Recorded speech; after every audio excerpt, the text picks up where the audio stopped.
Hi friends, welcome back to my channel. ఈరోజు మీకు ఈ సీరియల్లో ఏం జరిగిందో తెలుసుకోవాలి అనుకుంటున్నారా? అయితే వెంటనే మనం సీరియల్లోకి వెళ్ళిపోదాం. ఇంకా రేవతి భర్తని ఫాలో చేస్తూ తను ఎక్కడ ఉంటుందో తెలుసుకోవడానికి రుద్రాని అలాగే రాహుల్ ప్రయత్నిస్తారు. వాళ్ళు అనుకున్నట్టుగానే రేవతి వాళ్ళు హైదరాబాద్లోనే అలాగే వాళ్ళ ఇంటికి దగ్గరలో ఉన్న బస్తీలోనే ఉంటున్నారన్న సంగతి తెలుసుకొని ఒక్కసారిగా రుద్రాని కంగారు పడుతుంది. ఇక పక్కనున్న రాహుల్ అయితే, మమ్మీ ఎందుకంతలా కంగారు పడుతున్నావు? ఆల్రెడీ రేవతి తప్పు చేసిందనే కదా అత్తయ్య ఇంటి నుంచి పంపించేసింది. ఇప్పుడు మళ్ళీ రేవతి గురించి ఎందుకింతలా ఆలోచిస్తున్నావు అని అంటుంటే, ఇడియట్, నీకు తెలిసింది అదే. రేవతి తనకి ఇష్టం లేనివాణ్ణి పెళ్లి చేసుకుందని వదిన బయటికి పంపించేసింది. కానీ రేవతి కన్న పిల్లల్ని చూస్తే ఖచ్చితంగా అప్పన్న వదిన తనని క్షమించేస్తుంది. తర్వాత వాళ్ళని ఇంటికి తీసుకొస్తుంది. ఇక ఆస్తిలో తనకి కూడా భాగం ఇవ్వవలసి ఉంటుంది. అసలు అన్నయ్యకి రేవతి అంటే ఎంత ఇష్టమో నీకు తెలీదు. నోరు మూసుకో అని చెప్పి ఇక రుద్రాణి తన మనసులో అనుకుంటుంటుంది. ఇంతలో రేవతి భర్త రేవతి దగ్గరకొచ్చి, రేవతి ఏమైంది? ఉన్న పలంగా నన్నెందుకు రమ్మన్నావు అని అనడంతో ఇక రేవతి అయితే, అది కాదండి, నాకీరోజు చాలా సంతోషంగా ఉంది. ఎన్ని రోజులు మా అమ్మ నన్ను క్షమిస్తుందా లేదా అని చాలా భయపడేదాన్ని. కానీ మా అమ్మ నన్ను క్షమిస్తుందని నాకు అర్థమైందండి.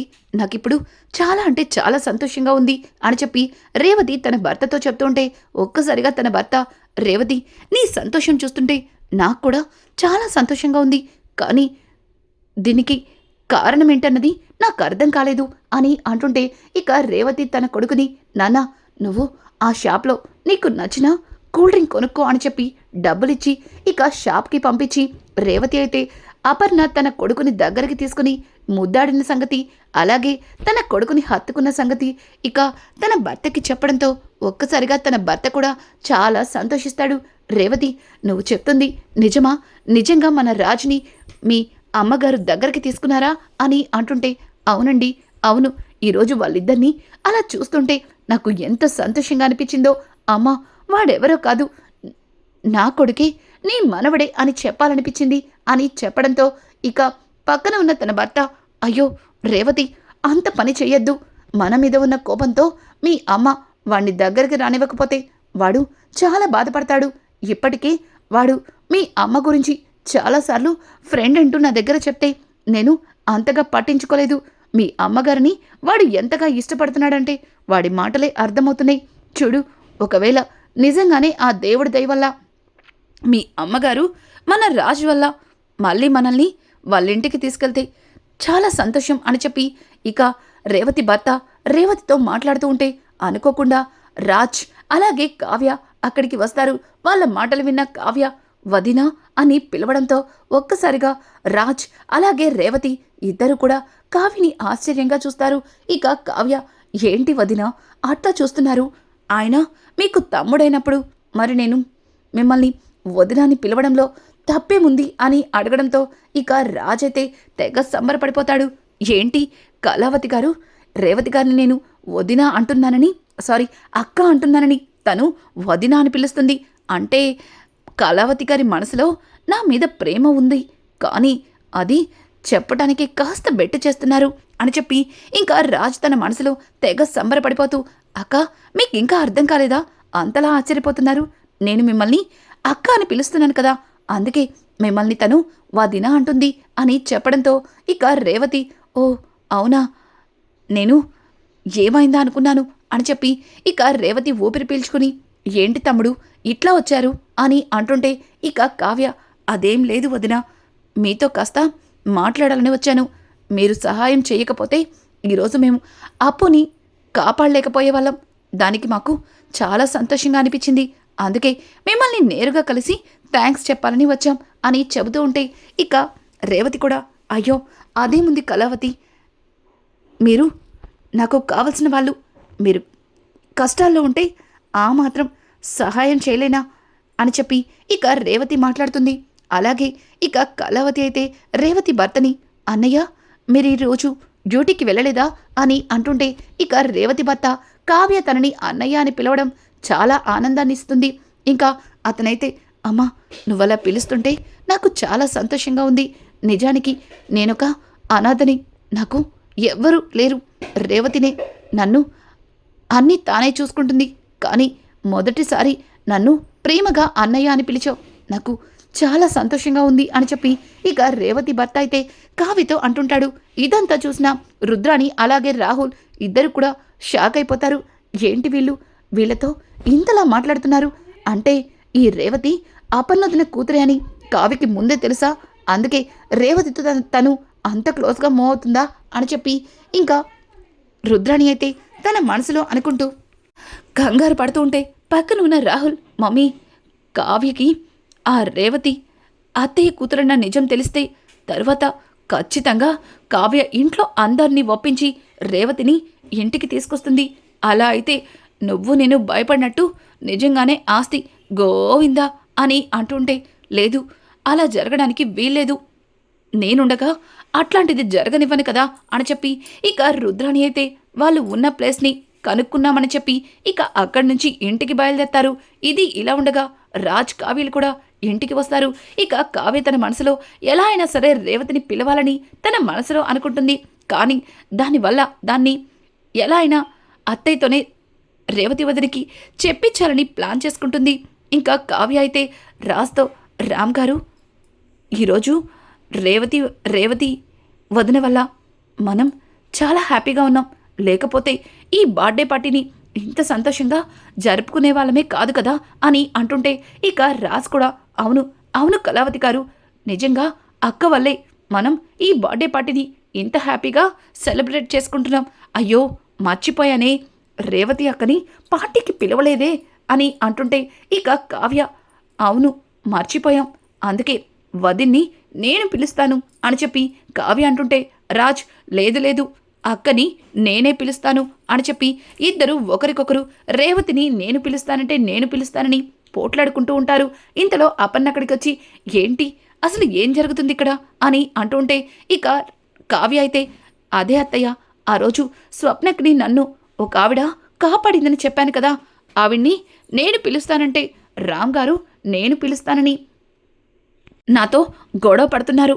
మీరే చెప్పండి, ఆ రోజు మాకు హెల్ప్ చేశారు, మరి మేం పిలవాలి కదా అని అంటుంటే ఇక రాజ్, లేదు మమ్మీ, నేనే పిలుస్తాను, అక్కకి నేనంటే చాలా ఇష్టం, తను నా మీద చూపించే ప్రేమ నాకు నిజంగా సొంత అక్కే నా దగ్గర ఉన్నట్టుగా అనిపిస్తుంది, తనని నేనే పిలుస్తాను అని చెప్పి ఇక రాజ్ మాట్లాడుతూ ఉంటే అక్కడ ఉన్న అపర్ణ వాళ్ళిద్దరి ఘర్షణని చూసి నవ్వుతూ, చూడండి, మీరెవ్వరూ కాదు, రేవతిని స్వయంగా నేనే పిలుస్తాను, ఏది కావ్య, ఒక్కసారి రేవతికి కాల్ చెయ్యి అని చెప్పడంతో ఇక కావ్య తన మనసులో రేవతిని అపర్ణని పిలవాలని అనుకున్న ఆశ నెరవేరుతుందని సంబరపడిపోతూ వెంటనే అపర్ణకి రేవతికి కాల్ చేసి ఇస్తుంది.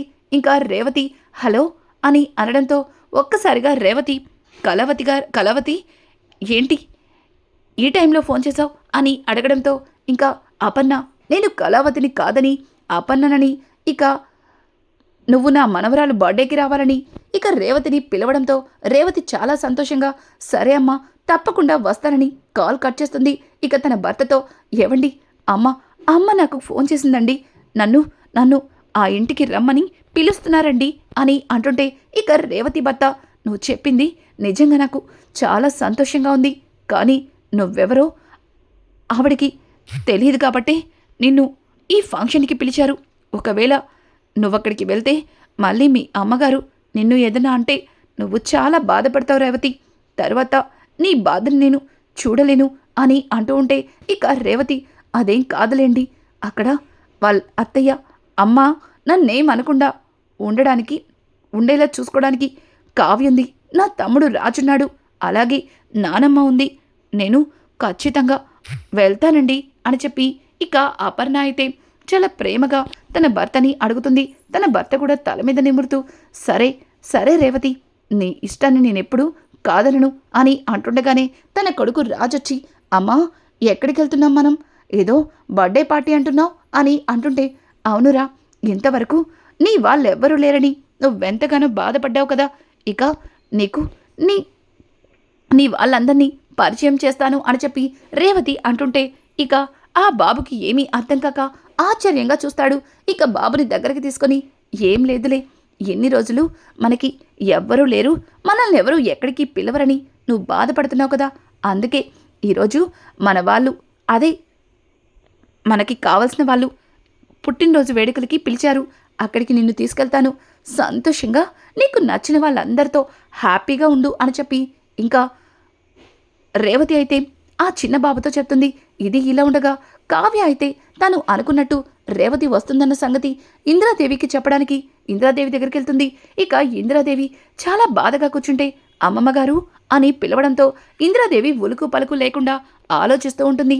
ఇంకా కావ్య ఇందిరాదేవి పక్కన కూర్చుని, అమ్మమ్మగారు ఏంటి, నేనిక్కడ మాట్లాడుతుంటే అసలు పట్టించుకోరేంటి అని తనని కదపడంతో ఒక్కసారిగా ఇందిరాదేవి, అమ్మ కావ్య ఎప్పుడొచ్చో, నేను నిన్ను చూడనేలేదు అని చెప్పి ఇక కావ్యతో మాట్లాడుతుంటే, నాకు తెలుసు అమ్మమ్మగారు, మీరు ఎక్కడో ఆలోచిస్తున్నారని, కానీ మీ మనసులో ఉన్న బాధ పోవాలని నేను మీ దగ్గరకు వచ్చాను అని అంటుంటే, ఏం మాట్లాడుతున్నావమ్మా కావ్య అని ఇందిరాదేవి అంటుంది.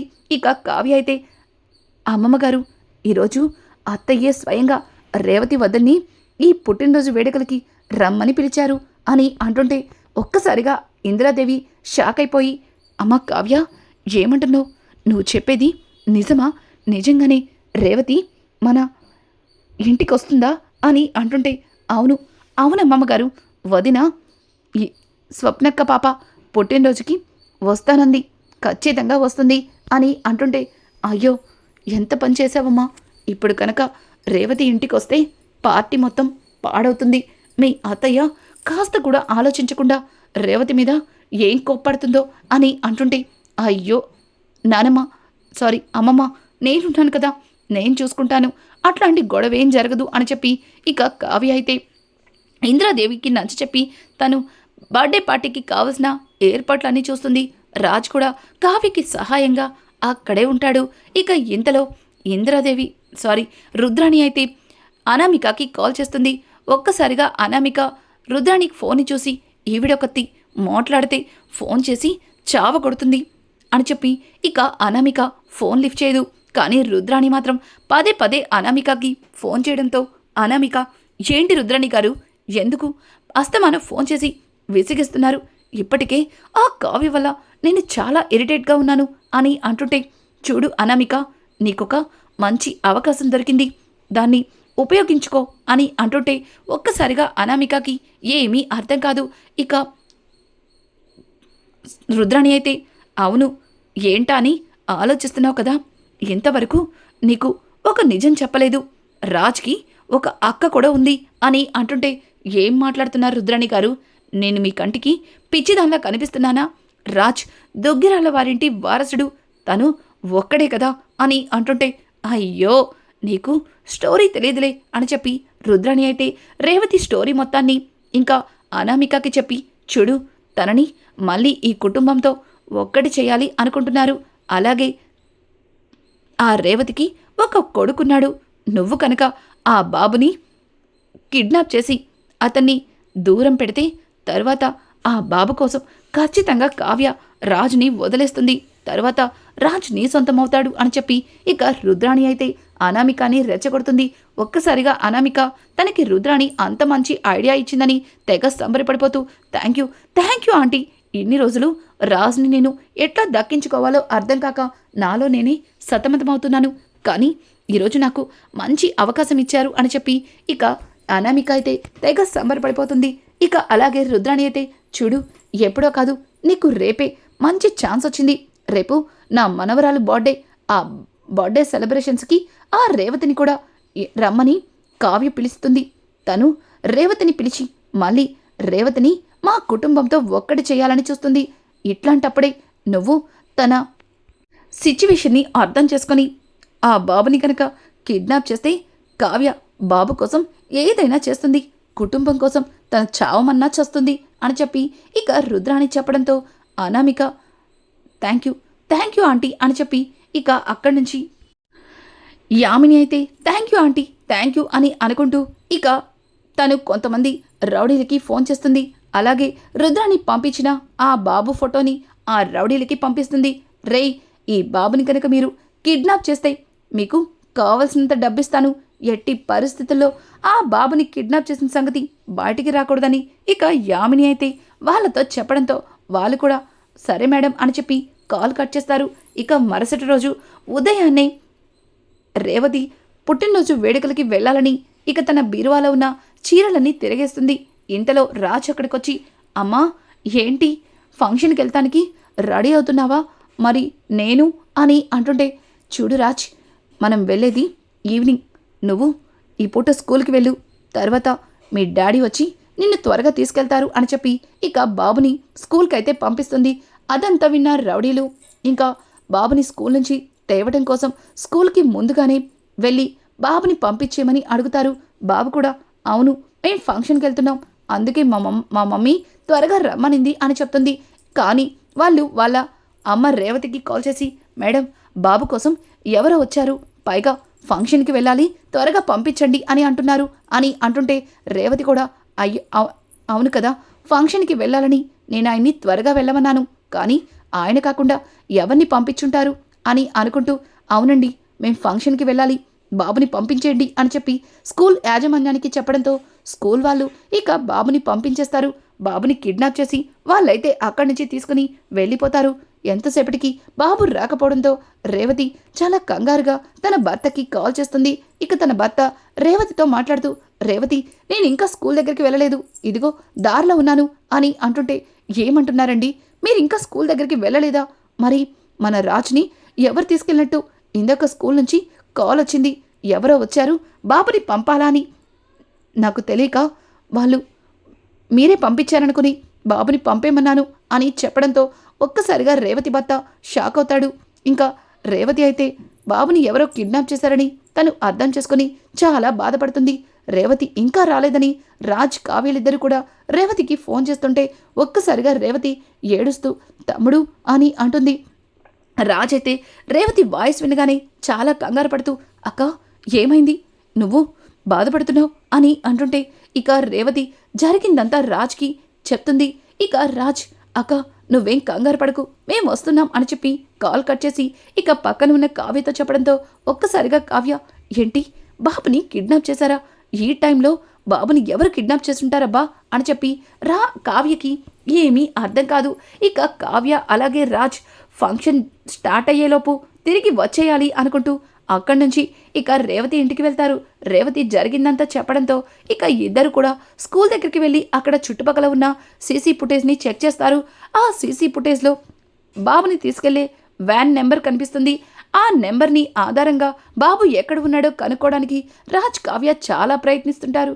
ఇక రానున్న ఎపిసోడ్స్లో కిడ్నాప్ అయిన బాబుని కావ్య రాజులిద్దరూ ఎట్లా కాపాడతారు, అలాగే ఈ కిడ్నాప్కి కారణం యామిని అన్న సంగతి కావ్య తెలుసుకుంటుందా, అలాగే ఫంక్షన్కి రాబోతున్న రేవతిని చూసి అపర్ణ ఏం చేస్తుంది, ఇట్లాంటి లేటెస్ట్ ఎపిసోడ్స్ మీకు మరిన్ని కావాలి అనుకుంటే మా ఛానల్ని సబ్స్క్రైబ్ చేసుకోవడం మాత్రం మర్చిపోకండి. Thanks for watching. Hi friends, welcome back to my channel. ఈరోజు మీకు ఈ సీరియల్లో ఏం జరిగిందో తెలుసుకోవాలి అనుకుంటున్నారు.